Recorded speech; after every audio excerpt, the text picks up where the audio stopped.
უპირველესად, მადლობა ამ ტერმინის მოგონებისთვის. საკმაოდ სტიმულს იძლევა ფიქრის და განსჯისათვის და მე მგონი რაღაც კომუნიკაციის და აზრების გაცვლისთვისაც კარგი იქნება და საერთოდ ჩვენთან პრობლემა არის ერთი მნიშვნელოვანი პრობლემა ეს არის საზოგადოებაში ერთმანეთთან აზრების შეჯერების მსჯელობის კამათის და ამ კამათიდან აზრის გამოტანისა და მე მგონია რომ ეს თქვენი პროცესი ამას ხელს უწყობს. ეხლა რაც შეეხება ეგოკრატიას, მე ჩემთვის დავიწყე ფიქრი თუ რა შეიძლება ყოფილიყო ეგოკრატია და ასეთი ის გადავწყვიტე რომ ეს არის სავარაუდოდ კარგი იქნება დავარქვათ ინსტინქტური ეგოიზმის ზეობას საზოგადოებრივ და სახელმწიფო ინტერესებზე. ინსტინქტური ეგოიზმი არის ის, რაც ადამიანს უბიძგებს უფრო მომხოჭელობისკენ, თავის მოპოვებისკენ, მიღებისკენ და ცოტა მოშორებული არის პრინციპების და რაღაც ფასეულობების, სხვა ფასეულობებისგან. თქვენი ერთ-ერთი ინტერვიუერი ახსენებდა ნაპოლეონს, ახსენებდა პერიკლეს. მე მგონია, რომ ჩვენი საჭიროებებისთვის ეგოკრატია ცოტა სხვა უნდა იყოს.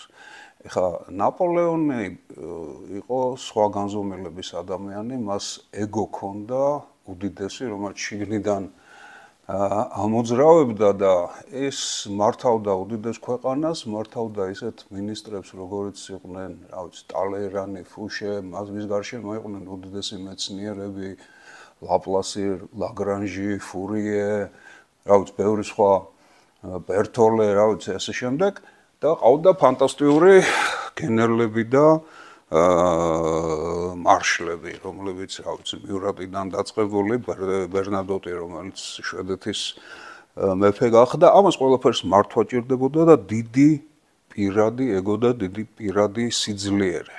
ჩვენ ცოტა სხვა ეგოკრატიასთან გვაქვს საქმე. 80-იან წლებში იყო Science-ის ერთი ჟურნალი, რომელშიც იყო მთლიანად მიწყვნილი იყო ტვინზე. და იქ იყო სხვადასხვა ტიპის ტვინი და ერთ-ერთი პირველადი ტვინის მაგალითი იყო, რომელმაც ჩემზე დიდი გავლენა მოახდინა მაშინ. ეს იყო 4 ნეირონიანი ტვინი და ვერ წარმოიდგენთ რა რთული ყოფაქცევა შეიძლება ქონდეს 4 ნეირონიან ტვინს. მათ შორის რაღაცაზე მოპოვება, გაღიზიანებას და შიშზე რეაგირება, აი ესეთი ინსტინქტურ დონეზე ძალიან ელემენტარული, მაგრამ ჯამში მაინც რთული ყოფაქცევა შეიძლება გამოავლინოს და მე მგონი ჩვენ უფრო ესეთთან გვაქვს საქმე საქართველოში. ესე იგი და კიდე ერთი მნიშვნელოვანი განმასხვავებელი ხა ნაპოლეონსა და ღირსება. ნაპოლეონის და საფრანგეთის ერთ-ერთი მთავარი ფასეულობა იყო ადამიანური სახელმწიფოებრივი ღირსება და იდეები. ხო და აქ არის უბრალოდ მარტივი ინსტინქტური ეგოკრატია. და ამიტომ გავიმეორებ ეგოკრატია სავარაუდოდ ეს არის ინსტინქტური ეგოიზმის ზეობა საზოგადოებრივ და სახელმწიფო ინტერესებზე. ეხლა როგორ ხდება ამის ფორმირება და როგორი ადამიანი? ეს არის ადამიანები, რომლებიც მთავარი ინტერესი არის აი ესეთი ფასეულობის ღირებულების რაღაცების მიღება, გავლენის მიღება და შიში ასევე, რომელიც თავის გადარჩენის ინსტინქტი, უფრო დაბალ ინსტინქტურ დონეზე. და ამ ტიპის ადამიანებს ერთმანეთთან მე მგონი უჩნდებათ გარკვეული კავშირები საკმაოდ ადვილად, იმიტომ რომ ერთმანეთს ხედავენ. აქ როგორც ყველაზე მთავარი ადამიანის და ყველაზე მთავარი პერსონაჟის ამ მიმართებით ქვეშ მერე ექცევა გარკვეული ვერტიკალი, რომლებიც ერთმანეთს ცნობენ იმით, რომ ადვილად იცნობა ადამიანი, რომელსაც აინტერესებს მატერიალური ფასეულობის მიღება.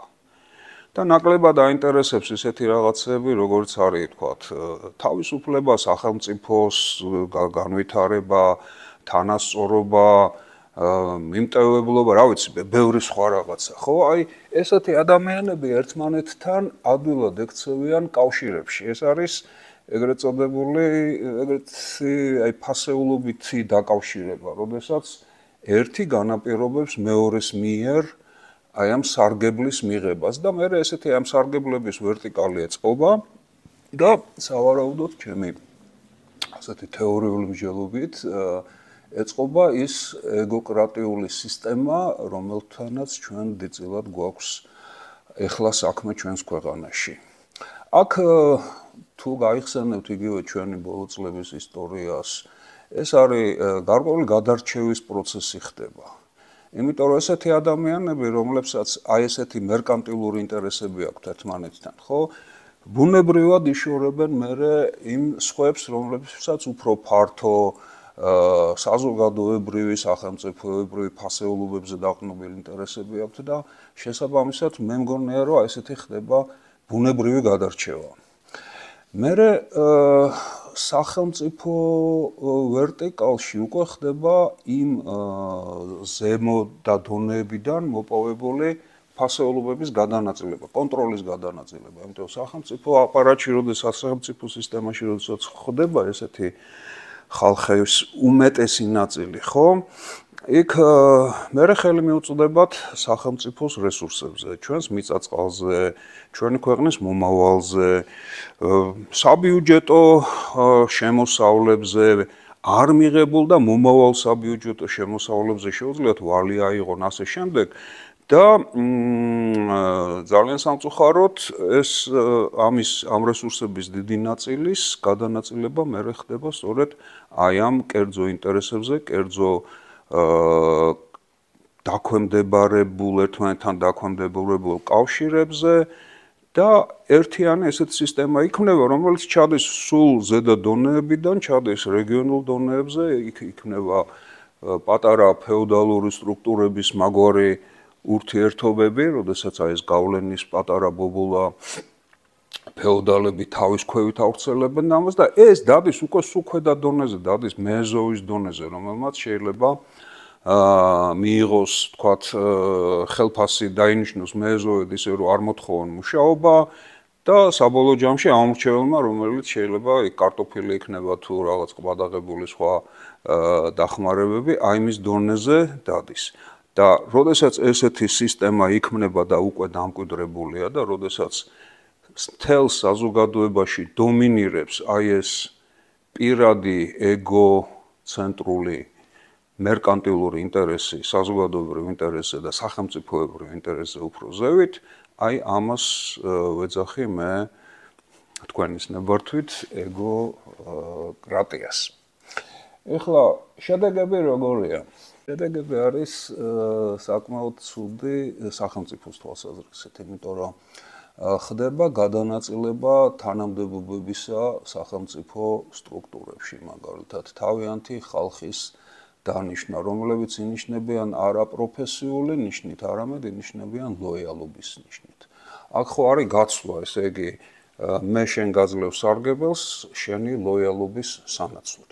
და როდესაც ესეთი სისტემა ყალიბდება, მაშინ იგივე საჯარო უწყებებში, არა სახელმწიფო საწარმოებში ასე შემდეგ, ხო, გროვდება დიდი ნაწილი იმ ხალხისა, რომელიც რეალურად რო ვთქვათ, არის ბალასტი. ისინი არ ემსახურებიან ამ საწარმოების, ამ სამინისტროების, ამ უწყებების ამოცანების განხორციელებას და ძირითადად არიან როგორც აი ლოიალობის ნიშნით შერჩეულები და ქმნიან გარკვეულ ესეთ სტაბილურ სტრუქტურას ეგოკრატიისა. მე თუ მკითხავთ აი ეს პერიოდი, როდესაც ჩვენი ბატონი ივანიშვილი აფინანსებდა იმას, რა ქვია, ინტელიგენციას. მე მგონი ესეც მაგის გამოვლინება იყო რა. იქ იყო დახმარება, მაგრამ აუცილებელი პირობა იყო ლოიალობა. ანუ ეს იყო გარკვეული ლოიალური გარსის შექმნის ერთ-ერთი ფორმა, მე ესე მგონია. ეხლა ჩვენ მე მგონი ხა ვართ აი ესეთი დამყარებული ეგოკრატიის პერიოდში. ოღონდ ეს არ არის მდგრადი. და რატო არ არის მდგრადი? იმიტომ რომ აქ პროფესიული კადრების ნაკლებობის გამო, იდეების ნაკლებობის გამო, იმის გამო რომ ძირითადად ესეთი კავშირები მოხმარებაზე არის ორიენტირებული და არა შექმნაზე.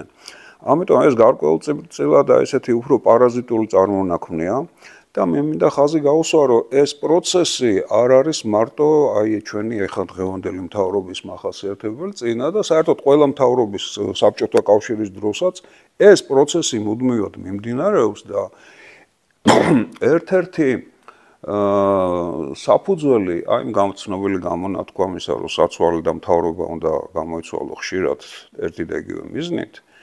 სწორედ აი მაგის საფუძველი ეგ არის, რომ როდესაც დიდი ხნის განმავლობაში გროვდება აი ესეთი ეგოკრატიული კავშირები, ეს საბოლოოდ იწვევს ეროზიას მთელი სახელმწიფო სტრუქტურისა და შესაბამისად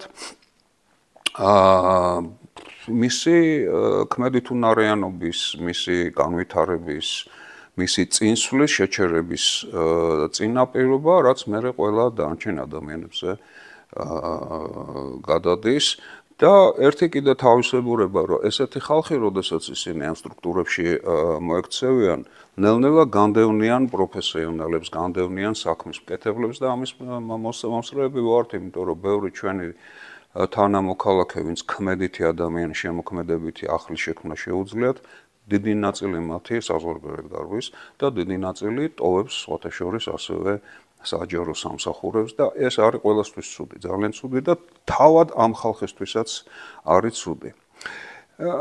მე მგონია, რომ თვითონ ეს თემა იმსახურებს ცალკე სერიოზულ განხილვას და კარგი ტერმინია, იმედია პოლიტიკის მეცნიერები ამას მიხედავენ, რომ დავაჯამოთ, მაინც ესეთი ის არის, რომ ჩამოყალიბებული ეგოკრატია ეს არის თვით დამაზიანებელი და ქვეყნის და საზოგადოების ორგანიზმის დამაზიანებელი მდგომარეობა.